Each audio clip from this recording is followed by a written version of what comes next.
caawa iyo muhiimadda ay leedahay aad iyo aad isaga sheekeynayno waan garanaynaa Dr. Dube waa mahadsan yahay waa run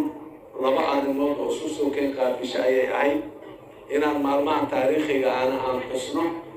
oo aan maxaan ku raad muujino oo aan u istaagno isla markaana duruufaha gaarka ah ee dadkeenu ay ku sugan yihiin maanta na inaan ka jawaabno sidaas daraaddeed ayay ahayd in aan dhinno oo aan yarayno kharashka dabaaldegga wixii loogu talagalay ama budget ahaan u qoondaysnayna aan haddii dhowr qof oo Soomaali ah ay habeen casho u noqon karayaan aan ugu leexino waana u leexinay marka dadaalkaasi waa ka mahad celinayaa mas'uuliyiintii ka qayb qaadatay ee suxil qaadatay inay hawsha sidaa ay u dhacdo waa ku mahadsanyihiin walaalayaal usbuuca xorriyadda caawa aan kusoo gabagabayn doono haddii aan la yidhaah taariikhdiisa waan wada garanaynaa 26 Juun waa usoo dabaaldegnay maantana 1 Luulyo ayaan u dabaaldegaynaa 26 Juun oo horay anigu inkastoo aanan idinkala soo qayb gelin laakiin aan maalin aad iyo aad u weyn oo macno badana taariikhda ay ku gashay 26 Juun taariikhda Soomaaliya waxa waaye maalintii ugu horeysay oo calan Soomaaliyeed oo xura ciid Soomaaliyeed laga tagay maalinta dhabta ah ee maalinta xorriyadda la dhihi karo waa maalintaas waa maalintaas maadaama ay maalintii ugu horeysay oo maxaan ku raadaay calankeenu isagoo xor ah keligii oo calan kale aan dhinac ka taagnayn maxaan ku raadaay oo hawada sare ka babaday maalinta xorriyadda ee jamhuuriyadda waa maalintaas taariikhdaasna way leedahay taariikhdaasi wixii gadaal daba ka qaldamay ama ka xumaaday ama hadda weli hagaajin uga baahan waan kusoo dadaalnay haddana waan kusii dadaali doonaa haddii aan yidhaahdo haddii aan halkaa ku hakado gobollada waqooyi ee jamhuuriyadda federaalka ee Soomaaliya oo taariikhdaasi ayaga u hor lahaa calanka Soomaaliyeed ee buluugga ah ee xorta ah markii ugu horeysay ciid Soomaali laga taagay ahaayeen duruufaha iyo xaaladaha maanta jira ay aadan u fahamsanahay waxaa keenay ma aha in dadka Soomaaliyeed isnaceen ma aha dadka Soomaaliyeed inay kala tageen ma aha in maxaan ku raadaay gobonnimadeennii iyo maxaan ku raadaay qiimaha aan lahayn ay waxaysmo laakiin dhibaato ay keentay siyaasad qalloocatay ayaa maanta duruufaha jira abuuray waxaan marar badan hore uga dhawaajinay welina aan ku celcelinaynaa siyaasaddaasi qalloocatay inaan toosinaan rabnaa haddii aan la yidhaahdo shalay rabitaan iyo hilow iyo israbid dadka Soomaaliyeed ay israbeen oo si gaar ah mahadi uga gaartay walaalaha waqooyi ayagu weliba ay muxuu ay u taagnaayeen ayaa midnimada macaawa aan u wada dabaaldegayno oo ah maalintii koonfurtu calanka laga taagay iyo maalintii midnimada sidaas daraaddeed maadaama 26 Juun aan dhahno waa maalintii xorriyadda calankii ugu horreeyay xor la taagay 1 Juulayna waxaan leenahay waa maalintii midnimada oo ay labadaas qaybood ee Soomaalida la qaybiyay ay isu yimaadeen oo ay midoobeen ee jamhuuriyadda ay sameeyeen sidaas daraaddeed 1 Juulayna waxay gooni ugu astaysan tahay maalintii midnimada waxaan rabaa marka inaan dib ugu noqdo dhibaatadii dhacday dalkan muddadii xorriyadda la qaatay wixii ka dambeeyay waa farbadnay waa dheeray laakiin kuwii ugu xanuunka badnaay ayaan waxay ka mid tahay wixii waqooyi ka dhacay waana waxa ilaa iyo maanta dhowr iyo 30 sano kadib weli aan la tacaalayno oo aan u laanahay xal waara kalsoonidii beriga ay dhuntay dhaawacii gaaray kalsoonida ummadda Soomaaliyeed dhaxtiilay inaan ka soo kabanahay dhowr iyo 30 sano sii maray xarabna horta cibaarada ama khibradda ugu fiican ee meesha aan ka qaadanayna waxay tahay qalbiga dadka Soomaalida in la ilaaliyo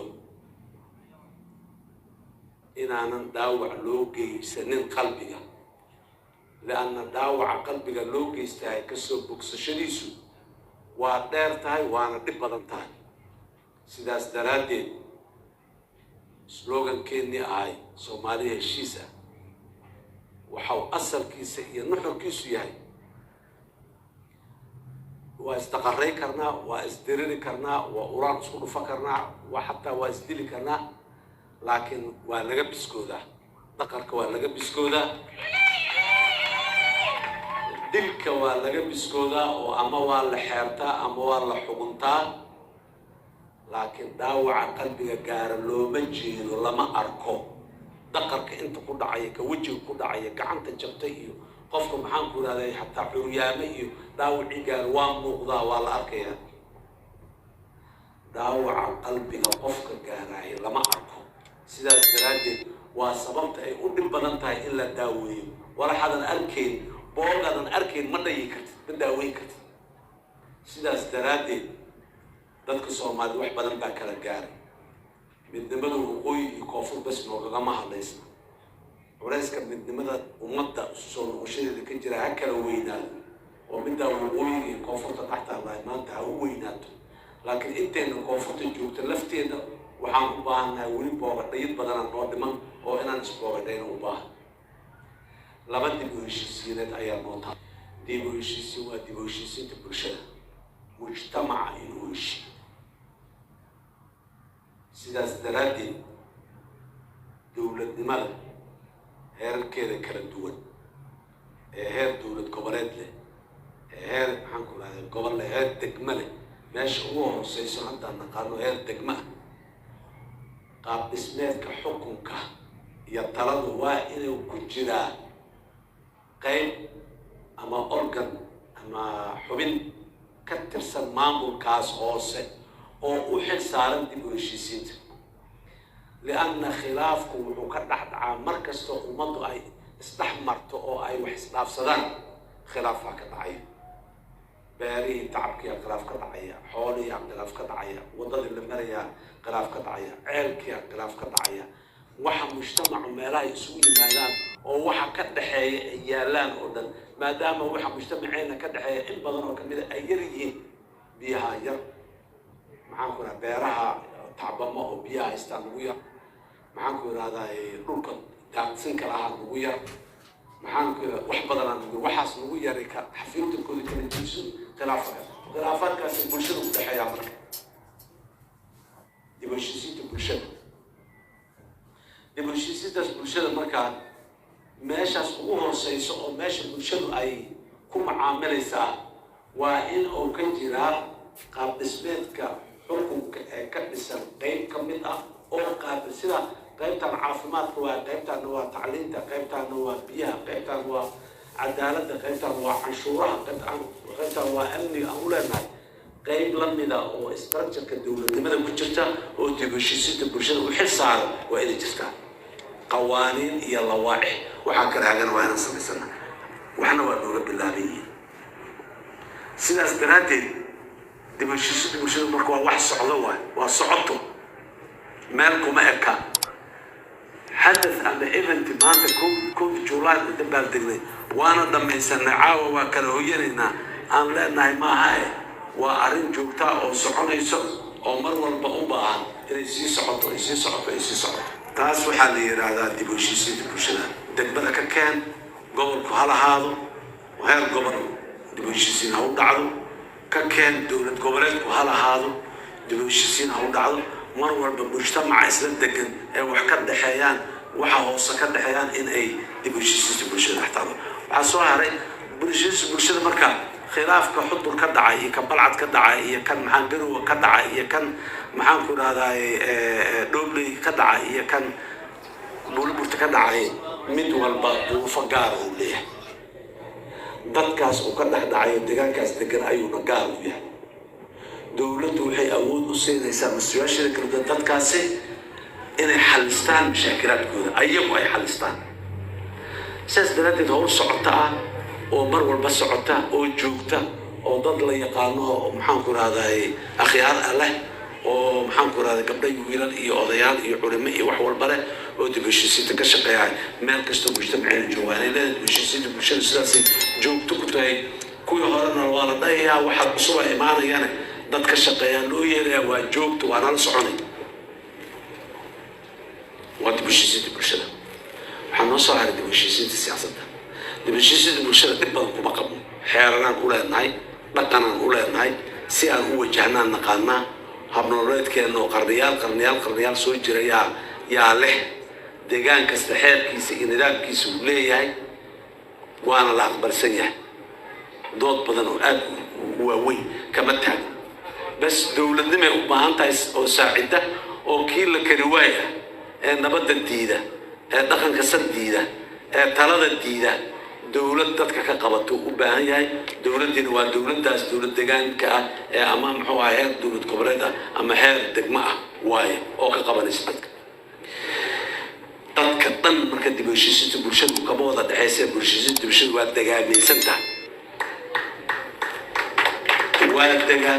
tahay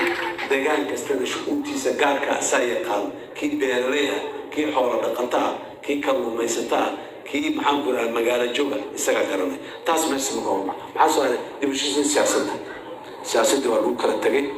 kooxaa lana kala noqday qabaa'il iyo jufooyin iyo waxaa la kala noqday iyo cashaa'iri waa la tag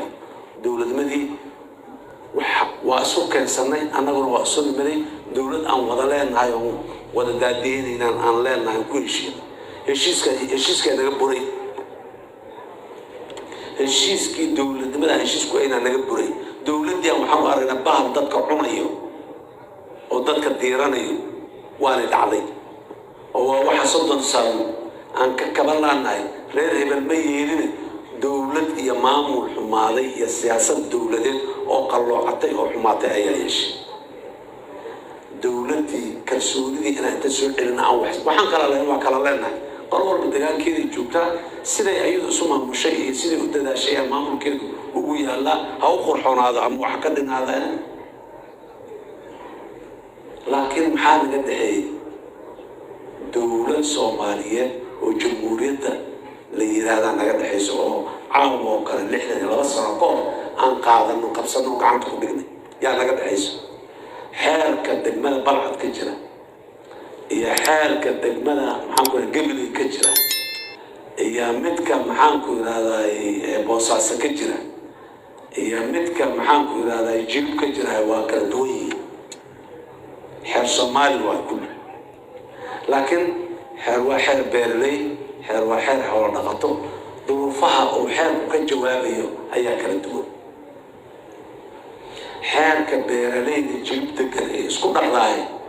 xoolo dhaqatada ceel dheer degan iskuma dhaqi karto ama ceel guur degan sidaasaa deegaan kasta marka ay shucuurtooda u gaartahay laakiin xeerka dowladnimadu waa maxay raas gambooni ilaa raas caseen ilaa laawi cadda wiilka iyo gabadha soomaalida joogo isku si oo u qabanaya waa degme hebel malakan taasi waa degme hebel male qaanuunka nambarkiisu intaas yahay xeerka saas ayaa qofkaani qabtayaa laleeyahay waay maxaa saas loo leeyahay oo kii hor degaan u ahay dad gaara degsan dad gaaraas ka kanne magaca soomaaliya lagu deji soomaaliya oo dhan ka dhexeeya dowladaa iskale dowladdu sidaasay ku tahay wax naga dhexeeya haddii marka xeerarkii aan ku qanci weynay oo qaarkeed inay dulmiyiin ay u arkeen oo qaarkood lagu dilay oo qaar lagu dulmay xeerku waa maxay aniga oo muwaadin jamhuuriyadda soomaaliya ah waxaan ogolaaday xeerkaas markaan le macnaheedu waa maxay waxaan ogolahay xeerkaasi inuu xorriyadda iga qaadaan ogolahay inuu hantida iga qaadaan ogolahay inuu maxaan ku hadday gaarto nafteyda qaadaan ogolahay waay markaan ogolaado qaanuunka maxaan u yeelayaa danteyda inaan ammaanna ma aha inuu intaas iga qaaday bismaa markuu intaas iga qaaday muxuu igu bedelayaa ammaanaan ku helayaa horumaraan ku helayaa adeegaan ku helayaa cizi iyo karaamo iyo sharafaan ku helayaa markaan arko waxaas wanaagsan oo dhan inaanan ku helin een igu dilaya igu dulminaya laakiin xeer iima noqonayo waa iska diidaya dadku markay iska diidaan qofku qasbi kartana waa la ogaaday 26 waxaan leeyahay 29 December 1990 magaalada Muqdisho joogtay waa maalintii fidnadu ay ka bilaabatay meesha ilaa 26 January سنة كحيل محاد عين دولة جوتي إذا كميرين هم كميرين قنطالو هودا لقطو كوا بدل لقيدو مراكب صار دياردو محن كوراداي دغالمو هودا مرة wax walba ay dawladdaasi leeyahay ciidan 100 kun kor u dhaafan waa leeyahay 200 kun ku dhawaad waa cili waayeen dawladnimadii maxay waayeen dadka Soomaaliyeed diiday dadka Soomaaliyeed markay wax diidaan awood ka xoog badan oo ku qasbi kartaa ay ma jirto maxaana laga rabaa dadka inaan xukunno waxa ay raali ka yihiin oo ayagu ay ku heshiiyeen doorteen oo yidaan kanan hoggaansanaya lagu xukumay yaa lagu xukumi karaa kaasa dadka lagu xukumaya kaasa dadka lagu heshiisiyo dib u heshiisiinta siyaasadda marka maxaa u asala aydan xagee ka gudbata dib u heshiisiinta siyaasadda waxay ka gudubtaa oo ugu weyn waa dastuurka waa heshiis bulsho social contract oo afka qalaad lagu yiraahdo heshiiskaas bulsho waa dastuurkeena markaan dastuurka heshiis ku noqono macnaheedu waxa waa siyaasadda waa ka heshiinay wixii kale ka rakibmaya dastuurka dhameystirayna ilaa hadda dastuurka waa ka heshiinaanahay waa dhameystirnaanahay waa noo qabyo marna manaan qabinba noomaba oolin markii aan yeelaynay asagoo qabyo noo ah ayuu noo yaalaa marka arrinta maanta noo taagan waa taas meeshaasay wax nooga dhimayeen dadaalkeedaan gelaynaa wixii waxaas caqabad ku oo dhanna waa leexinaynaa ilaahay idinkiis awoodii aan ku leexinahayna waa leenahay waxaa marka dadka Soomaaliyeed u diyaar garoobaan dastuurka inaan dhamaystiro dawladnimada inaan hoos u daadejino heer deegaan iyo degmo gaarsiino walaalaha waqooyiga oo maanta siyaasiyan nooga maqan inaan jirino wax kasta oo ay ku qancayaan oo daaweynayo oo aan dib ugu midoobi karno inaan dib ugu midoowno dawladdan slogankeeda waa kaas Soomaaliya heshiis meesha ka bilaabataa meesha ku dhamaataa dawladda heshiis la'aan markaas ka bacdan dawladdu jeesanayna marka hore waa inaan gacmo daahira wax daahira markaan anagu heshiis noqonaan dawladda heshiis la noqon karnaa marka dadka Soomaaliyeed meel kasta ay joogaan waxaan leeyahay hambalyo sanad guurada 62 إلهي إذن كيسان قولنا لحين الإسبحات أسوأ سعطة حالة تقدلك وياي أسوأ كفي عن روبك نبدأ أن بيروه نوبحين إلهي إذن كيس دولة نمدو نوسي هاقاكتي أو عايز نقودلتي إلهي إذن كيس أمني قماشو ما تتاقين مال كفي عن ومريم أيان تغينا وحبنا أنسي شاقة أيان قبيل لكن حقا أنا اللي قد كيا ساعدي هذا ما تبليه هاي مركلة وعين لها عن بليو دمان أمد الصومالية waxaan ku soo gabagabeynaa ummadda Soomaaliyeed ee dhageysanaysa ama daawanaysa meel kasta caalamka ku joogto dal iyo dibadda walaalaha Soomaaliyeed ee abaaru ay hayaan aan u dhaganuglaano aan u jeebdheeraano aan u gacan weynaano aad iyo aad u mahadsantihiin. Assalaamu calaykum warahmatullahi wabarakatuh.